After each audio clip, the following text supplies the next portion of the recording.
Hello and welcome to a summary of live letter number 70. This video aims to crush 3.5 hours of live letter into a small amount as possible, but without missing any of the important information. So if you want an even smaller one than this, I'm sure someone else has done it, but this is my summary. Anyway, so first of all, we have a trailer for patch 6.1, which actually is full to the brim, full of spoilers and amazing information. Obviously, you know, spoilers are in that for the content, including the bosses for Myths of the Realm. So if you don't want to go watch that, then I'm not going to show any major pictures of that other than what we've already seen. But if you do, here's the links to that in your own regional language. Go check those out. First then, we have the release date of patch 6.1 itself, which is releasing April the 12th, which of course is a Tuesday, not 2 weeks away from the current date of recording. 6.1 then, let's recap over that very quickly, contains the MSQ edition for the patch. We have side quests including Tataru's Grand Endeavor, which is a new series of side quests. We also have new role side quests with an additional storyline to look forward to, which is going to be interesting. There's also new tribe quests with the Arcus Adora Beast tribe, or tribe as they're called now, in 6.15. And Hildebrand will be in 6.15 as well, with another chapter of hilarity. There will be a new side quest to do with Omega called Beyond the Rift. That apparently is coming in 6.1x, so it might be in 6.15. We don't know at this point. But that's supposedly a follow-up to do with the events of, obviously, Omega in Endwalker, and of course requiring the completion of the Omega Raid series as well. So if you haven't done that, go do that. Yoshi P says here that additional quests to the Omega storyline are actually quite packed, quote. So if you haven't played the Omega Raids yet, now is the time, end quote. So there we go, from the man himself. A new custom delivery client is in 6.15 in the form of Emilience Lavier, as we knew previously.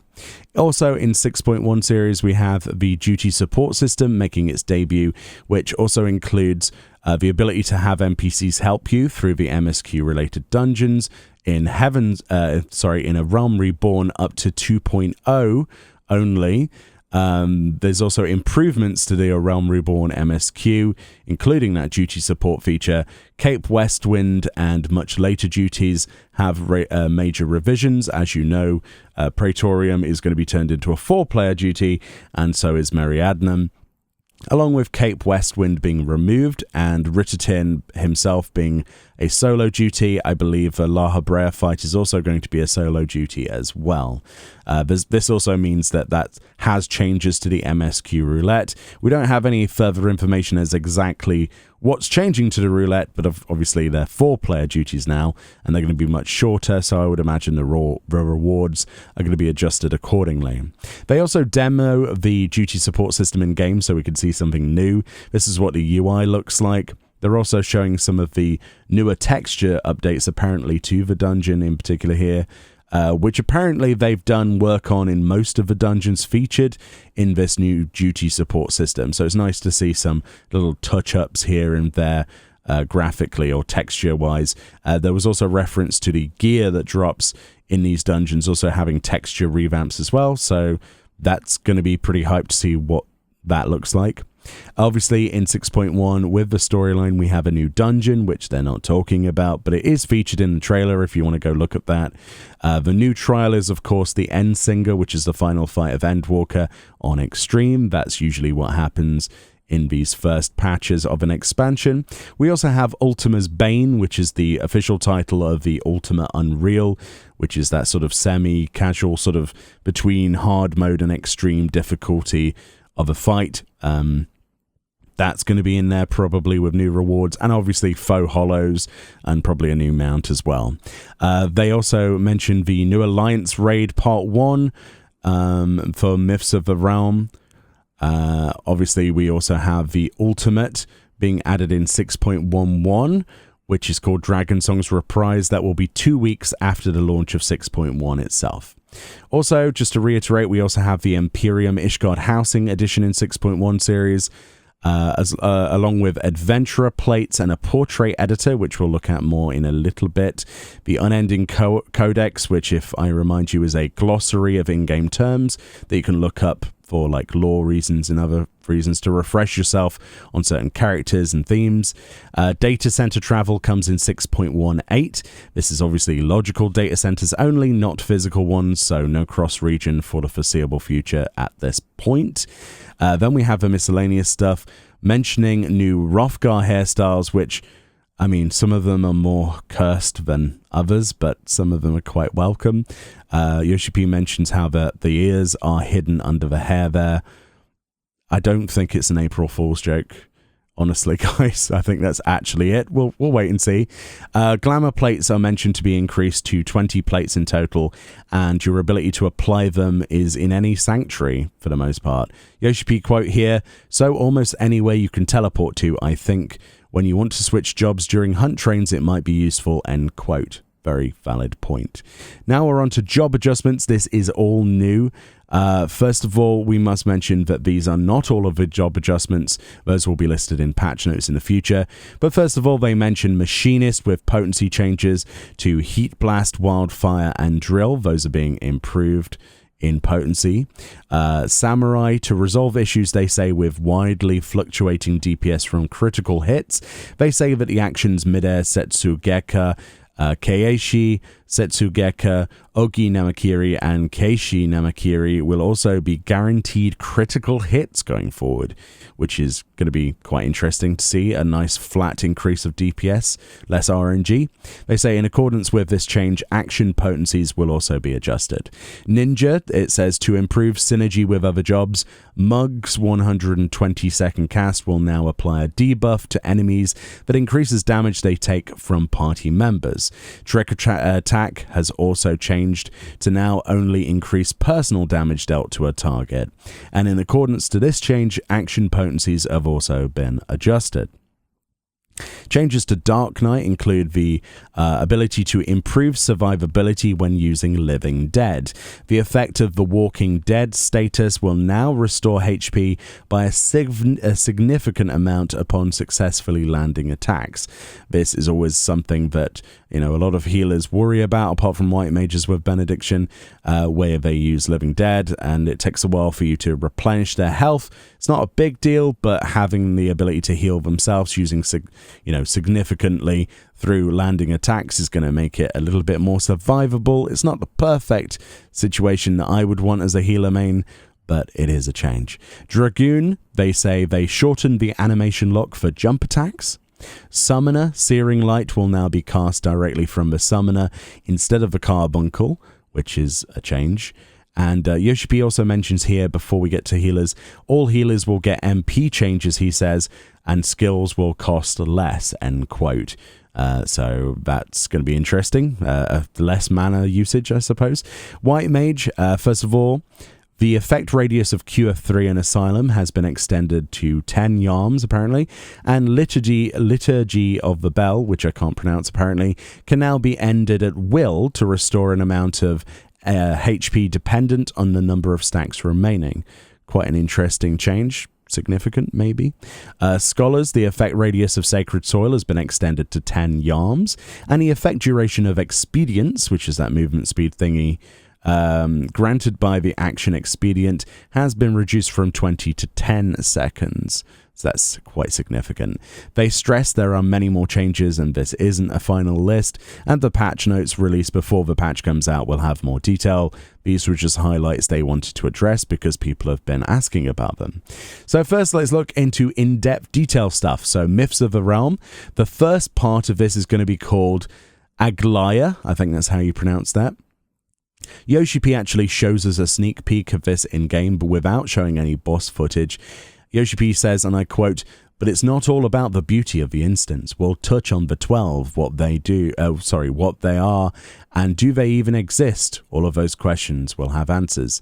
And yes, you can and will fall down." He says you can fall off the arena in Boss 1 and Boss 2, and you can't in Boss 3. Apparently on Boss 3, he says, you will burn to death, end quote. So I guess that's a bit of a insight into the boss fights and what you can die to.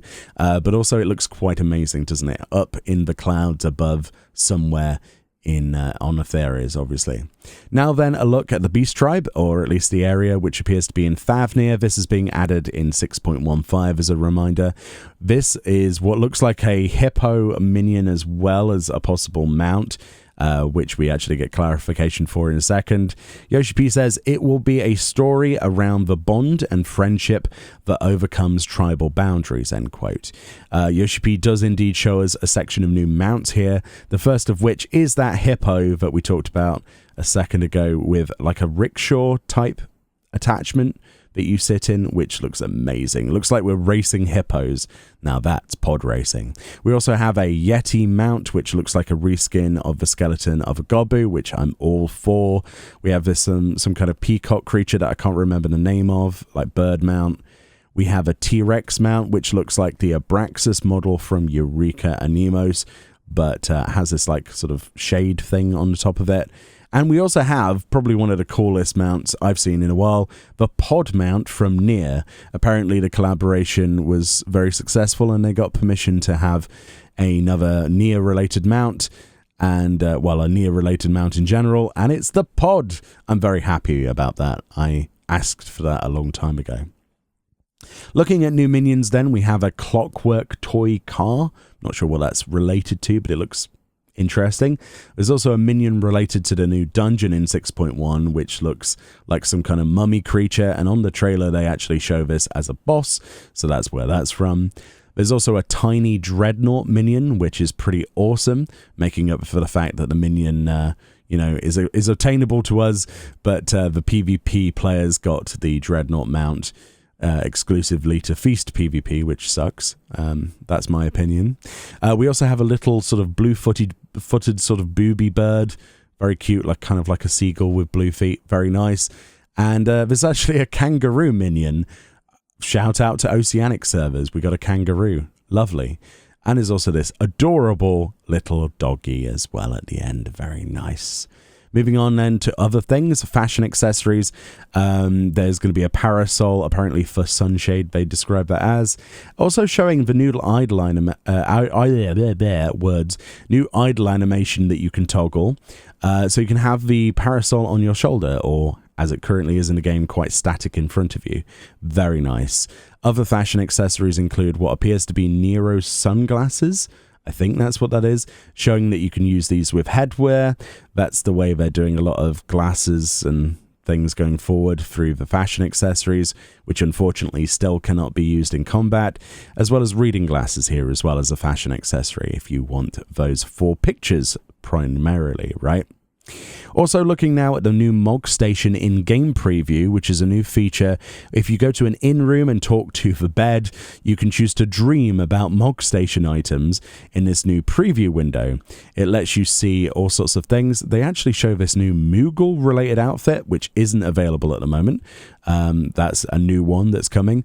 This feature basically lets you preview items before you buy them, as well as mix and match with stuff you already have equipped, if you wish to, on your actual character, which is pretty good and offers, a preview that normally you don't get. Usually the store page doesn't have any way of previewing it other than on preset characters that they have. It's nice to see it on your own character. That's nice quality of life, I personally think. So let's briefly talk about housing plot sales from 6.1. Obviously, this is a recap of what you already know about the lottery system. I actually made a video on that in massive detail along with Q&A that they did. That'll be linked in the description. Go watch that instead. It's the same details. None of that information is really that new, so feel free to pause this, I guess, if you want to read it now. But yeah, we're going to move on. Next, we have armor previews for the new Alliance raid in this sort of grainy imagery. That aren't shown very much on screen. They're kind of very gold and white themed, almost like a god set, I suppose. I quite like gold. I like the sets for the most part. Some are better than others. Yeah, I can see me liking some of this glamour. Also, speaking of glamour, we actually have some other sets, presumably crafted or collectible from other means, with this fetching sort of beret and jacket sort of combo. Quite interesting looking. I'm not sure I'm going to go as far as saying it looks nice, but it's there if you want that. Other items include housing exteriors, such as this candy-themed house with an ice cream on the roof, and Candy Mountain, Charlie, let's go there. Other housing items then, actual furniture, there's like a Lalafell climbing on a playpen climbing thing there, which looks like indoors, as well as this cherry sort of sakura thing. And outdoors we have a bathing area as well with seating or something. I'm not sure what that is, but that looks cool as well. I can't wait to see that in game. And that was the end of part 1. Let's move on to part 2. Part 2 is pretty much mostly adventurer plates and PvP, so bear that in mind. For the adventurer plates then, they basically explain these as a way of displaying a new profile that players can inspect about your character. They say you can edit your profile to display what times you usually play the game, your favorite jobs, your favorite titles, your playstyles, and much more. It also shows your Grand Company rank, FC name, and search comments, and they are automatically placed on this card. You can edit your profile image here by selecting a pose, expressions, lighting, camera, and indeed the background as well, the flame accent, and much more. You can save multiple variations of these and switch between them as you wish, which is pretty cool. Further detail then, the plate can also be edited. You can choose between a selection of base plates, plate frames, top and bottom borders, and much more. And here are some examples of that. This will be different than the usual inspect command that you see on people in the game, but also they have this in-game preview. It's main commands menu, my character menu, plate editing. This is the default look of the plate, and you can customize it on here. Once you pick the general look of your profile, the information can be edited. You can choose your job that you like on this list. You can choose a title, your playstyles with tick boxes next to ones you like. Leave the other ones blank and it'll display the ones you ticked, and the times you play the most so people can kind of match with you. You also have permission settings, so if you don't want certain people to see this information, you don't have to. You can set this to friends only, public, or keep hidden. So bear that in mind. You don't have to reveal anything if you don't want to, which is also a good feature. There is also a list of presets that you can assign to the plate itself, so you can customize how everything looks. Presumably there'll be lots added in the future. There are a ton of options, they say, at launch. You can go to main commands, character, and then portrait to bring up this window. This is where you can actually change the background, pose, and much more of your character. Another tab in here lets you customize their pose and pause moments during emotes. So much like G-pose, you can change the angle, rotation, lighting, contrast, and it has a lot of meme potential, I'm sure you'll agree. A lot like G-pose then, so the customization potential of this is quite huge. You can also save these to slots, and you can switch these regularly. Apparently there will be 20 of these slots available at the launch of 6.1, but in 6.15 they're expanding it all the way to 100 slots of presets, which is pretty cool. The portrait automatically then changes what it shows back on that plate inspection window. And Yoshi P says, and I quote, "There is a plate feature that allows you to show these plates in content." These are content plates, but this will be only available at the moment in new PvP for now, which he's going to show later, and we have footage of that as well, end quote. Yoshi P also says, "This was the plate I made for Black Mage, but I can make a different plate on White Mage and set them to change with specific gear sets so that the plates change when you swap to a different set. There is an additional option when you select a gear set as well to bind an adventurer plate to it. We will hopefully also get this done for Mahjong soon." The developer team is playing the new PvP a lot, and as you can see, they spent a lot of time on their adventurer plates. We know how much players love their Warriors of Light, so we're really wanting to expand on this feature. Some of these designs or frames you will unlock by clearing content, finishing quests, or getting various achievements. We want to add things for old content as well, which we'll check based on your achievements, so it'll be backdatable if there is something, and if you've done that achievement, you will unlock it. That's pretty much all they show for that feature, but that's pretty in-depth. Moving on to PvP then, specifically, this slide rehashes a lot of the known information regarding the general PvP changes, including the addition then that Rival Wings is also going to be on hiatus during 6.1 for balancing reasons. And again, just to reiterate, the Feast PvP is being retired for the foreseeable future. Crystalline Conflict is basically its replacement for, both normal and, seasonal PvP as well. So Crystalline Conflict in particular is a 5v5 competition. Each team is formed off of 5 different jobs with no role restrictions on those.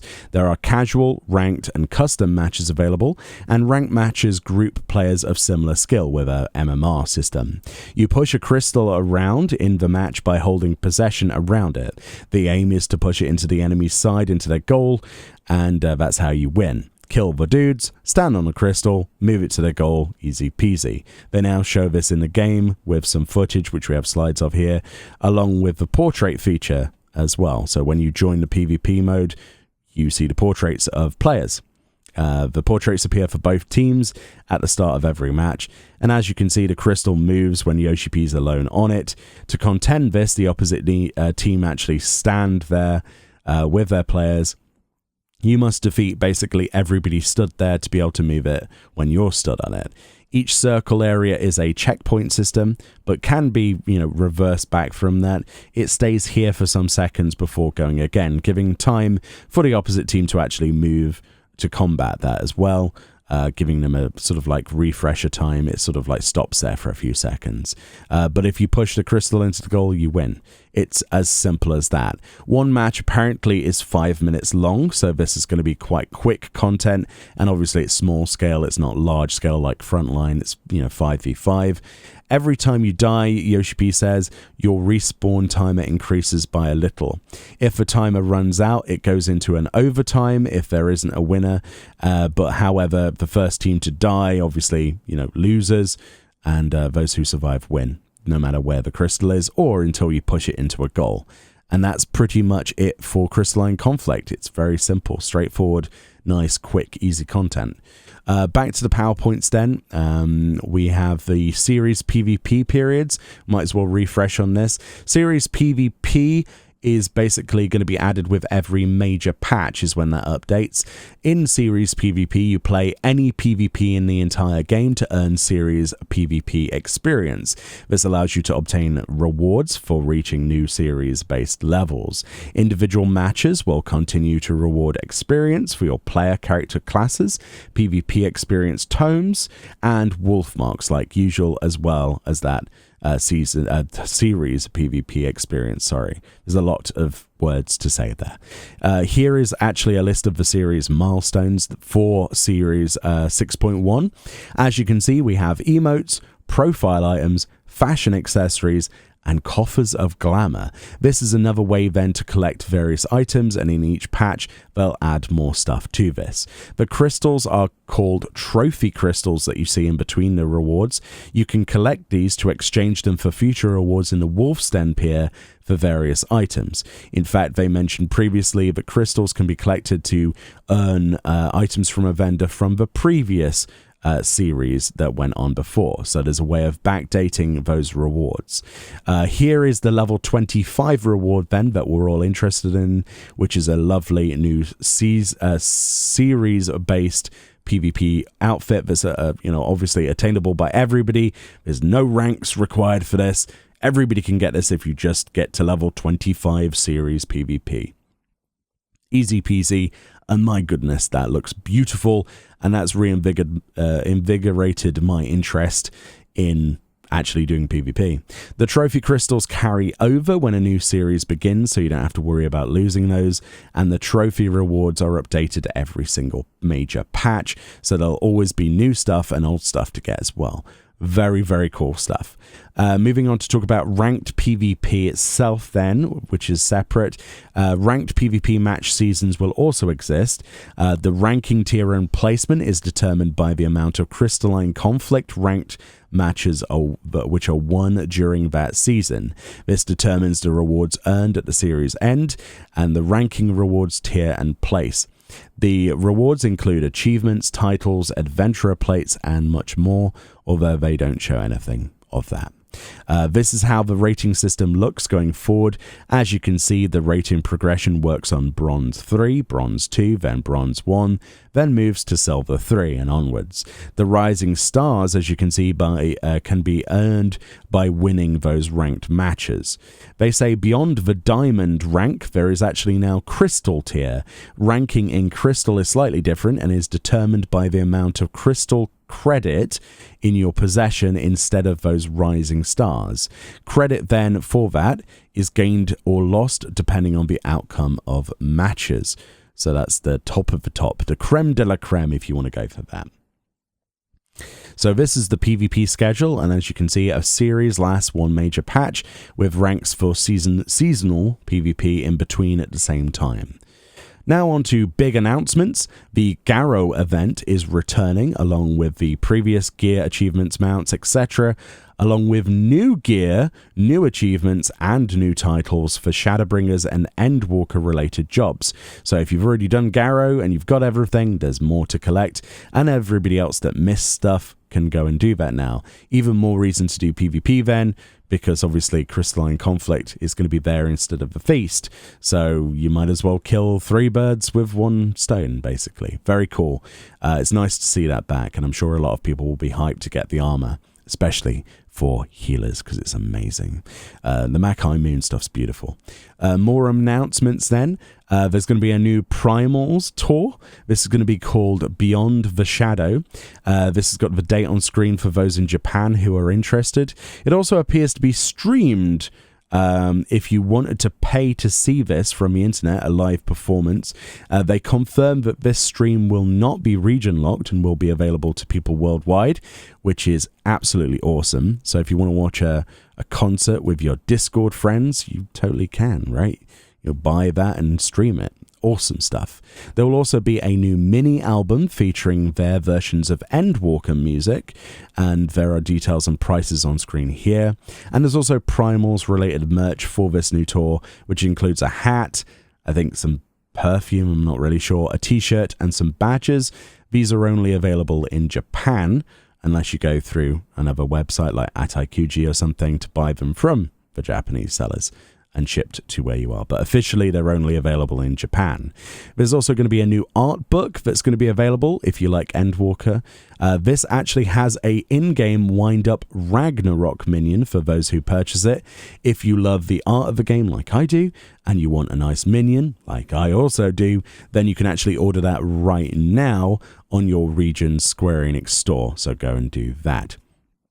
Next up, they showed a Panasonic SoundSlayer wearable immersive gaming speaker, follow-up to the previous immersive sound speaker itself, which was a sound bar. This is actually something you can wear. So if you have infections in your ears, which is actually something I suffer from wearing headphones for so long, this is something you wear around your collar, and it acts like a speaker that projects sound towards your ears, which is something I personally might invest in simply because of, like I've said before, I suffer from quite bad ear infections, but apparently it's also really quite an immersive thing. Yoshi P recommends it. It sounds like cool tech, honestly. I'm willing to give it a go. Further information is that Yoshi P and Foxclon are doing a patch notes reading. That'll be close to the release of the actual patch. Yoshida will be doing Yoshida Sensei's extracurricular lesson, which apparently is a TV show after the patch note reading. No idea what that's about. That's Japanese TV, and that's pretty much it for the live letter part 70, finishing off the information for patch 6.1 and a little bit onwards. Very hyped for 6.1. We've got a lovely date. We've got a fantastic trailer for you to watch.